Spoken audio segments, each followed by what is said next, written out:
ॐ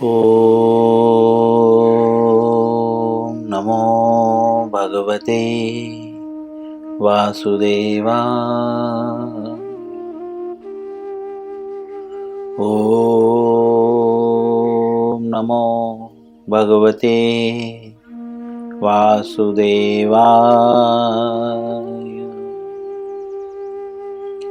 ॐ नमो भगवते वासुदेवाय।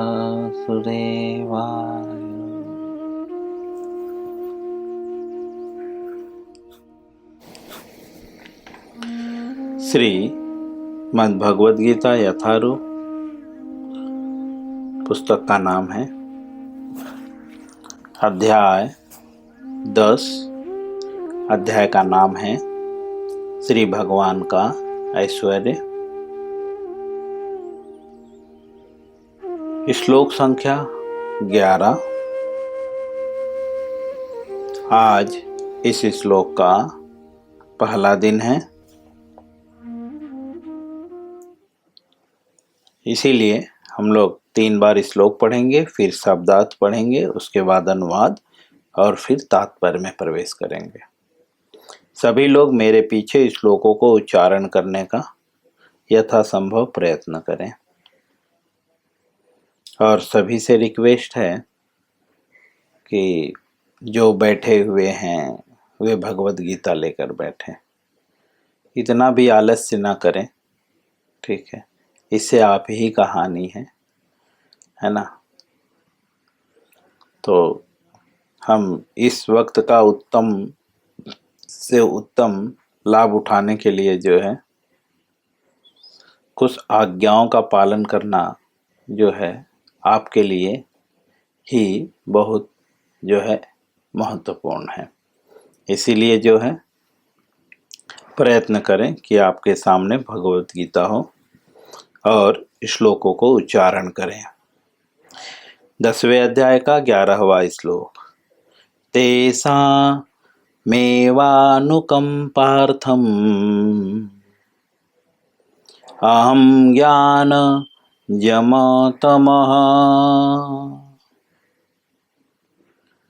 नाशयाम्यात्मभावस्थो ज्ञानदीपेन भाव्यता।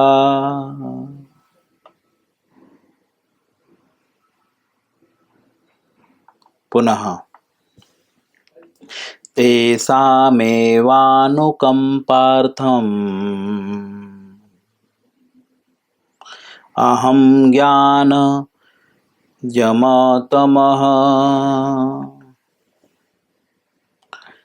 नाशयाम्यात्मभावस्थो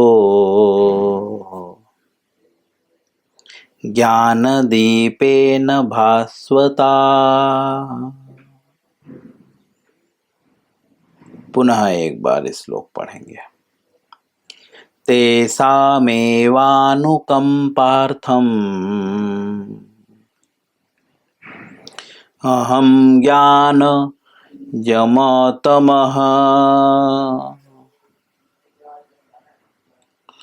नाशयाम्यात्मभावस्थो ज्ञानदीपेन भास्वता। शब्दार्थ अनुवाद तात्पर्य श्रील प्रभुपाद जी के द्वारा। शब्दार्थ। तेषां अर्थात उन पर, एव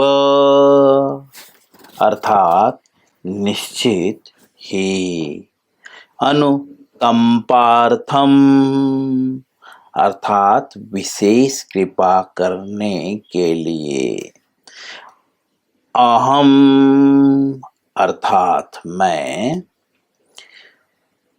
अज्ञानजम अर्थात अज्ञान के कारण, तमः अर्थात अंधकार, नाशयामि अर्थात दूर करता हूँ।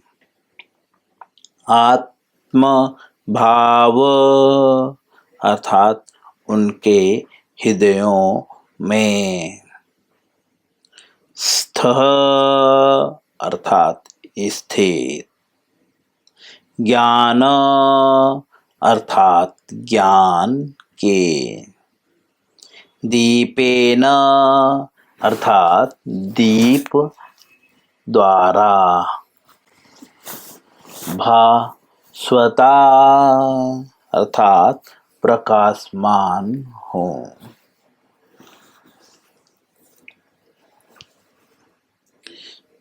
अनुवाद।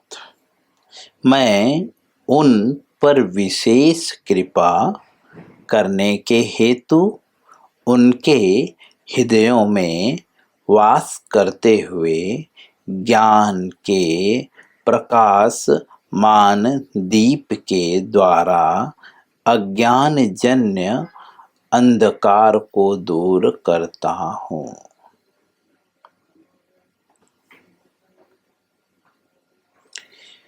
जैसा कि पिछले श्लोक में बताया गया है, भगवान बोलते हैं तेसाम सतत युक्तानाम, पिछले श्लोक में भजताम प्रीतिपूर्वकम ददामि बुद्धि योगम तम येन मामुपयान्ति ते। कहते हैं जो प्रेम पूर्वक मेरी सेवा करने में निरंतर लगे रहते हैं उन्हें मैं ज्ञान प्रदान करता हूँ जिसके द्वारा वे मुझ तक आ सकते हैं। अब इसी को और जो है व्यक्ति को और अच्छे से विश्वास हो जाए, इसीलिए इस श्लोक में 11वें श्लोक में जो अभी हम पढ़ रहे हैं वहाँ पे भगवान अच्छे से बल देकर कहते हैं मैं उन पर विशेष कृपा करने के हेतु। किन पर विशेष कृपा करने के हेतु? तो पिछले श्लोक में जो बता चुके हैं, तेसाम सतत युक्तानाम भजताम प्रीति पूर्वकम, उन पे विशेष कृपा करने के हेतु। क्या करता हूँ? उनके हृदय में वास करते हुए।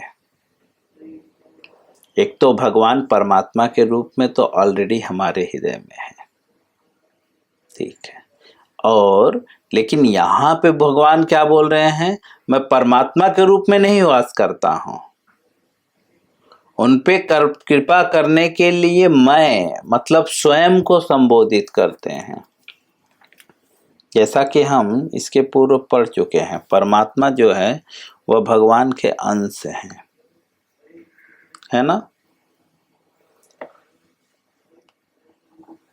हम जब सृष्टि के विषय में थोड़ा बहुत जान रहे थे तब महाविष्णु से गर्भोदक साई विष्णु, गर्भोदक साई विष्णु से जो है श्रीडोदक साई विष्णु, है ना, और श्रीडोदक साई विष्णु जो है परमात्मा के रूप में प्रत्येक जीव के हृदय में वास करते हैं, ठीक है।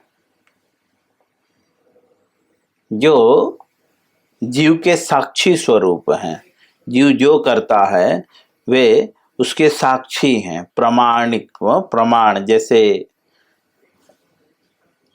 सिक्योरिटी होता है, सीसीटीवी, है ना, परमात्मा सीसीटीवी की तरह हैं जो हमें रोकते नहीं है, किसी भी कार्य को रोकते नहीं है, अच्छा करें या बुरा करें, वो सिर्फ क्या करते हैं, वॉच करते हैं। बट भगवान यहाँ पे कह रहे हैं मैं उन पर विशेष कृपा करता हूँ। विशेष क्या मतलब, मैं परमात्मा रूप में तो हूँ ही ऑलरेडी, लेकिन मैं उनके हृदय में स्वयं वास करता हूँ। यहाँ पे बोल रहे हैं उनके हृदय में मैं वास करते हुए, वे स्वयं हृदय में वास करते हैं। क्योंकि हमने पिछले कुछ अध्याय पूर्व यह पढ़ लिया है कि परमात्मा जो है, जो हमारे हृदय में वास करते हैं, परमात्मा स्वरूप और जो कृष्ण है, ठीक है, उनमें अंतर है थोड़ा सा।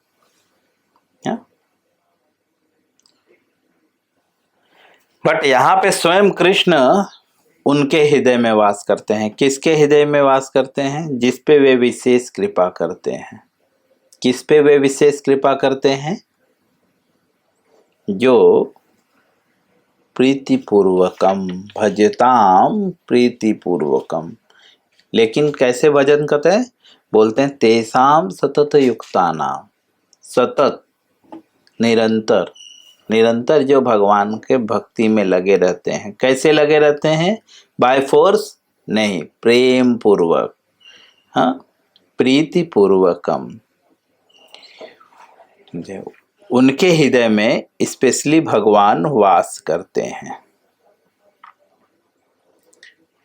और क्यों स्पेशली वास करते हैं?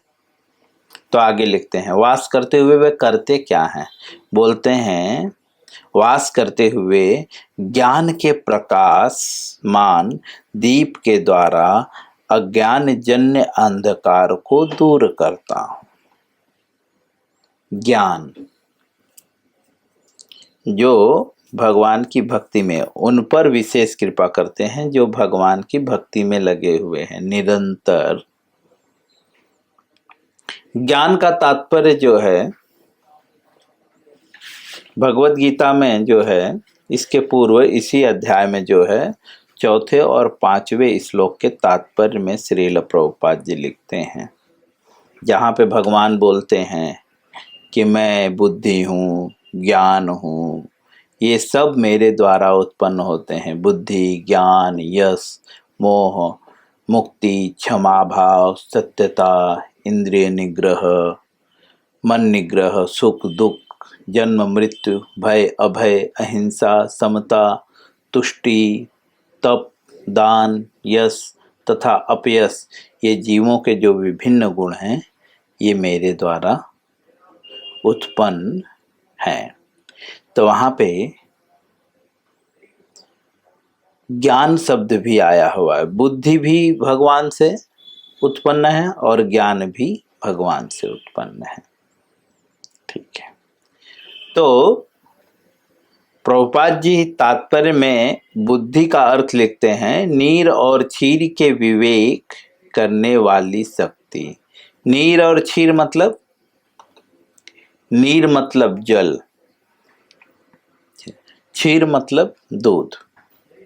ठीक है, नीर और क्षीर अर्थात दूध से जल को अलग करने वाली जो विशेष शक्ति है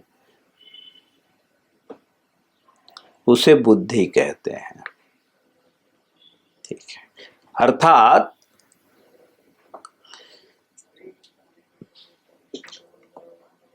म्यूट करके रखेंगे सभी।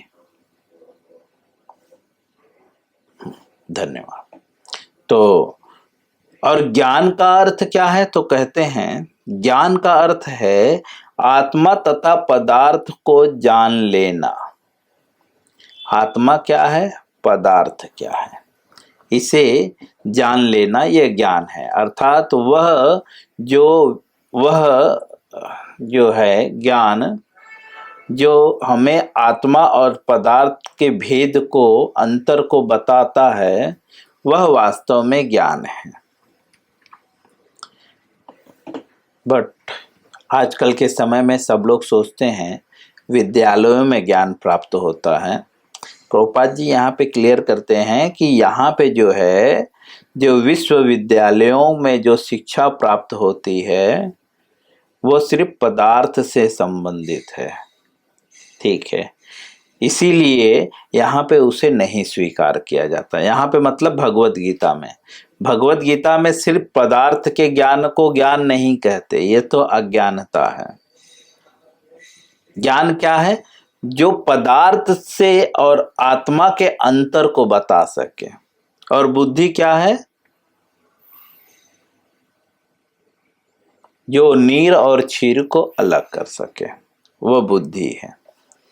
तो भगवान कहते हैं कि मैं उसे जो है उनके हृदय में वास करते हुए ज्ञान के प्रकाश मान दीप के द्वारा जो है, ज्ञान के प्रकाशमान दीप के द्वारा मतलब ज्ञान मतलब आत्मा और पदार्थ में अंतर के द्वारा जो है अज्ञान जन्य, अज्ञानता क्या है? जो सिर्फ पदार्थ को जानते हैं, मतलब शरीर को ही जो सब कुछ मानता है, जो आत्मा को नहीं जानता और न पदार्थ को पूरी तरह से जानता है, वो अज्ञान है। ऐसे अज्ञान ने जन्य अंधकार को दूर करता। अंधकार मतलब जहां पे कुछ भी नहीं दिखाई देता,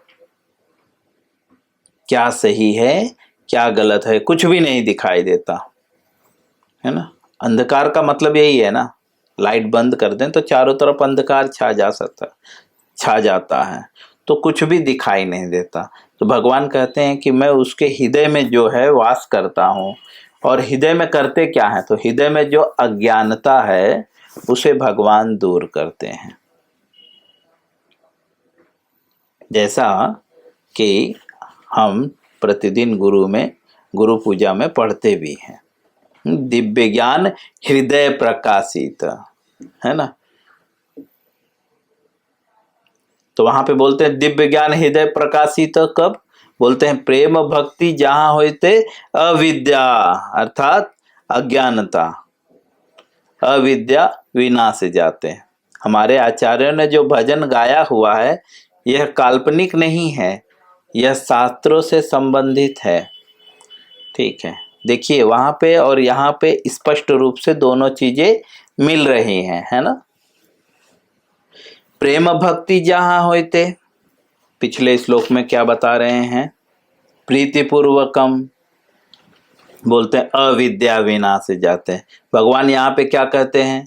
जो प्रीतिपूर्वक भजन करता है उसकी अज्ञानता को दूर करता हूं। तो और गुरु पूजा में हम क्या गा रहे हैं? हाँ, प्रेम भक्ति जहां होते अविद्या विनाश जाते हैं। तो भगवान अविद्या को स्वयं दूर कर देते हैं। इस श्लोक में उधर का ये क्लियर कर रहे हैं।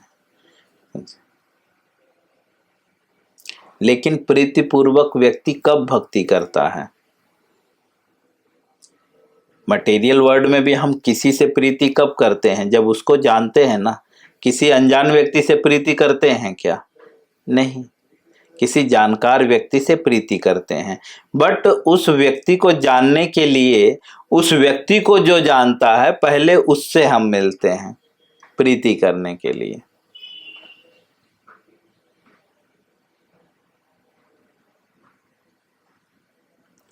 उसी प्रकार से जो व्यक्ति कृष्ण से प्रीति करता है, प्रीतिपूर्वकम, जो कृष्ण से जो है प्रीतिपूर्वक भक्ति करता है, उनकी भजन करता है, किसके द्वारा? जो कृष्ण को जानता है। कृष्ण को कौन जानता है? कृष्ण का भक्त, जो उनका सेवक है, जो उनकी सेवा करता है। कृष्ण का भक्त का मतलब क्या है? सर्वेंट ना। भक्ति का मतलब क्या है? जो उनकी सेवा करता है, व्यक्तिगत लाभ की आकांक्षाओं से रहित। वो जो है अच्छे से जानता है कि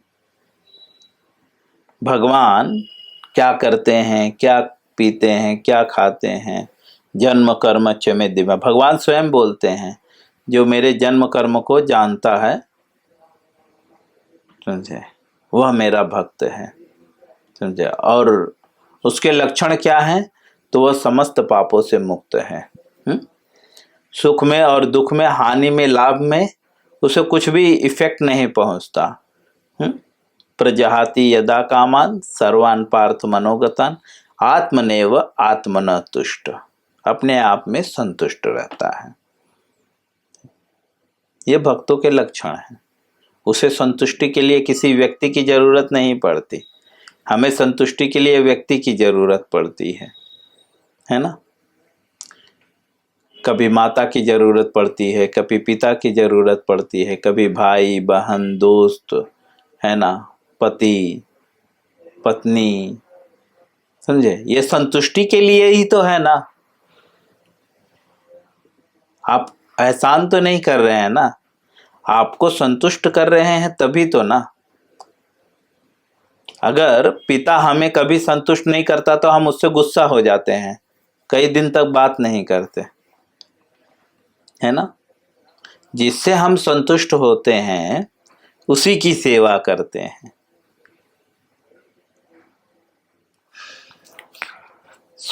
खैर हम पुनः यहाँ पे आएंगे तो भगवान कहते हैं कि मैं उनके हृदय के अंधकार को दूर करता हूँ और उनके हृदय में दिव्य ना जो है प्रकाश अर्थात ज्ञान को देता हूँ, मैं उसे ज्ञान प्रदान करता हूँ।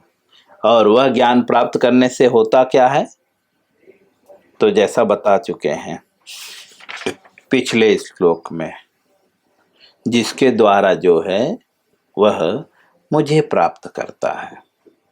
किसे? भगवान को। और वह ज्ञान है क्या, तो भगवान के जन्म और कर्म। इसीलिए इस अध्याय का नाम है विशेष रूप से श्री भगवान का ऐश्वर्य। जो भगवान के ऐश्वर्य को जान लेता है, समझे, वह जो है इस संसार में दोबारा नहीं आता। और जो भगवान को ऐश्वर्य को जान लेता है ना, वह भगवान के सिवा अन्य किसी से भी मतलब नहीं रखता।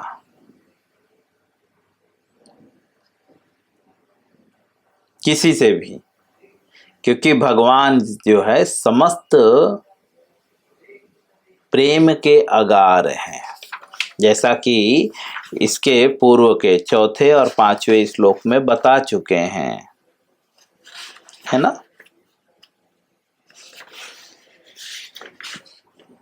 कि मैं बुद्धि हूं, मैं ज्ञान हूं। ठीक है, वहां पे ये भी बता चुके हैं मैं सुख हूं, मुझसे ही सुख उत्पन्न होता है। ठीक है, हम क्या सोच रहे हैं, पत्नी से सुख मिलता है, बच्चों से सुख मिलता है ना, भाई से सुख मिलता है, माता पिता से सुख मिलता है। लेकिन ये सुख किससे मिलता है, किससे प्राप्त? उत्पन्न का मतलब क्या? प्राप्त होना ना। जैसे खेत से अन्न उत्पन्न होता है ना। हम बोलते हैं हमारे खेत में चावल उत्पन्न हुआ है, अर्थात हमें खेत से क्या मिला है? चावल मिला है ना। चावल दाल जो भी हम खेत में बोते हैं वो हमें मिलता है। वैसे ही सुख तथा दुख दोनों किससे मिलता है? भगवान से। लेकिन यह आप पे डिपेंड करता है, आप सुख लेना चाहते हैं या दुख लेना चाहते हैं। ठीक है, भगवान दोनों देने के लिए तैयार हैं। भय भी देते हैं और अभय भी देते हैं। तुष्टि का मतलब है संतुष्टि भी देते हैं, हाँ, और दान भी देते हैं, हाँ? यश तथा अपयश भी देते हैं। अगर आप चाहते हैं कि मेरा बहुत नाम हो तो ये भी भगवान से ही उत्पन्न है। अगर यश चाहिए, मतलब वहां पे कहते हैं कि मेरी भक्ति करो, जो तुम सोच रहे हो कि ये देते हैं वो देते हैं, हमारे पास तो लिमिट है ना। पिता भी हमें एक लिमिट तक ही प्रेम करता है, उसके बाद दो चार झापड़ जमा देता है ना। हालांकि हम उसे भी प्रेम ही समझते हैं। ठीक है, बट भगवान के पास जो है अनलिमिटेड है, क्योंकि भगवान क्या है? भगवान का शरीर और भगवान दिव्य है ना, जन्म कर्म च में दिव्यम। और दिव्य का अर्थ शाश्वत। शाश्वत का अर्थ जो है जो कभी खत्म नहीं होता,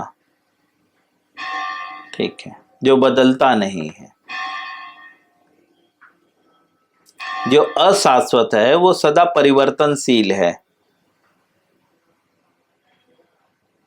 और जो शाश्वत है वो परिवर्तनशील नहीं है, सदा एक सा है। तो भगवान जो देते भी हैं वो भी परिवर्तनशील नहीं है। तो भगवान जब यश देंगे तो वह कभी यश खत्म नहीं होने वाला है ना। जैसे भगवान ने प्रहलाद महाराज को यश प्रदान किया, ध्रुव महाराज को यश प्रदान किया, आज भी हम उनका ग्लोरिफिकेशन करते हैं। कितने हजार वर्ष बीत गए, लाखों वर्ष बीत गए, है ना, कई कल्प बीत गए, है ना, एक युग बीत गया, है ना।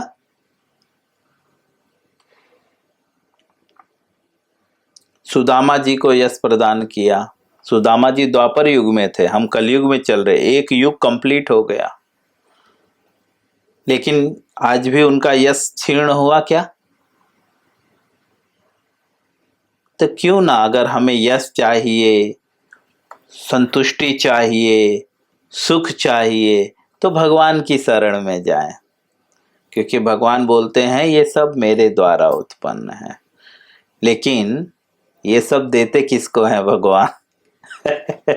तो इस श्लोक में बताते हैं ये सब जो कृपा है, संतुष्टि, यश, ये सब किसको देते हैं? बोलते हैं उसे विशेष रूप पे मैं कृपा करता हूँ। किस पे? बोलते हैं तेसाम सतत युक्तानाम भजताम प्रीतिपूर्वकम। जो है सतत, जो है प्रेम पूर्वक, निरंतर जो है भगवान की भक्ति में लगा रहता है, भगवान उसे ज्ञान भी प्रदान करते हैं, यश भी प्रदान करते हैं, संतुष्टि भी प्रदान करते हैं। तो बुद्धिमान व्यक्ति जो है वह संतुष्टि के लिए किसी स्त्री या स्त्री किसी पुरुष के पास नहीं जाती। तो आत्मनेव आत्मन तुष्ट। क्यों? क्योंकि उसकी तुष्टि तो कृष्ण से हो रही है ना। कृष्ण हर तरह से आपको संतुष्ट कर सकते हैं। इस प्रकार से श्री प्रभुपाद जी जो है इस श्लोक का अनुवाद पूर्ण करते हैं। कल हम तात्पर्य में प्रवेश करेंगे। हरे कृष्णा।